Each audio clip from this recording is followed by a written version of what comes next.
For the Investing News Network, I'm Brian McGovern here at the Lyft Expo show with Morgan Paxhia from Poseidon. Morgan, thank you so much for your time. Thank you for having me. So Morgan, can we start a little bit with an overview of what your day-to-day looks like regarding the cannabis investment market? Sure. So at Poseidon, we've been investing in the industry since 2014, and we cover a very wide range of the industry, from public companies, private companies, debt-type investments, to just traditional equity ownership. So our day-to-day can be anything from vetting companies to working with our existing companies. We're just very active within the industry itself, but also within our portfolio companies. Between Emily and I, my sister and co-founder, we sit on 15 boards, so we're just very active. Well, what has been a trend that you've seen so far in the year, investment-wise, that really surprised you or you weren't expecting to see? You know, I'd say that one of the things that's been the most surprising for as long as it has been is the willingness to invest in the most sensitive part of the industry, which has been the plant touching.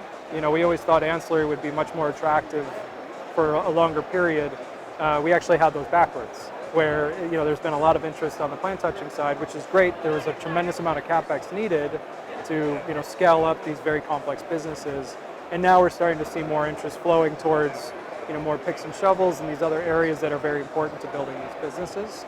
So when it comes to the ancillary market, like you mentioned, a lot of interest there, and particularly in the U.S. from a public point of view, the option to go forward with a senior U.S. listing, right? That's been something that's been floated around, and I believe big companies like Fishco have confirmed an interest. Yes. Absolutely. Can you talk about the sense of what an investment looks like when you go for the ancillary route for the marijuana space? Yes. Well, yeah, when we look at the ancillary space, we think much more traditionally.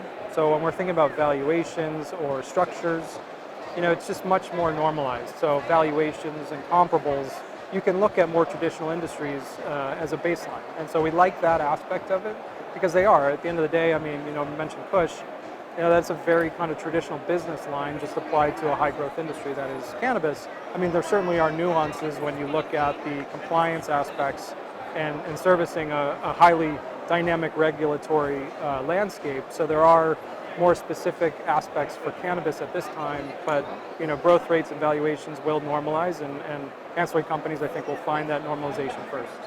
When it comes to the investment market, we've seen a lot of swings regarding sentiment and regarding a lot of news that have affected the stock market. A lot of potential catalysts coming up later this year, but do you foresee any pitfalls, or are there any events that are concerning to you? 2019 is a year of execution risk and corporate governance. So those are the two things we're watching. So if you've been a little bit or way too optimistic about your forward projections, for the longest time you got away with that. Now you're starting to get penalized if you're over your skis. So, and that comes back to also corporate governance, is how well these companies being, with oversight and making sure that, proper procedures are being followed. And Morgan, as the last thing, can you offer any sort of prediction or any sort of point of view that you feel like investors should be more aware of as we head into the second part of the year? Watch the cash balances, watch the burn rates, and also watch regulation. Okay, Morgan, thank you so much for your time. Really appreciate it. Thank you. For the Investing News Network from the Lyft Expo in Toronto, I'm Brian McGovern. See you next time.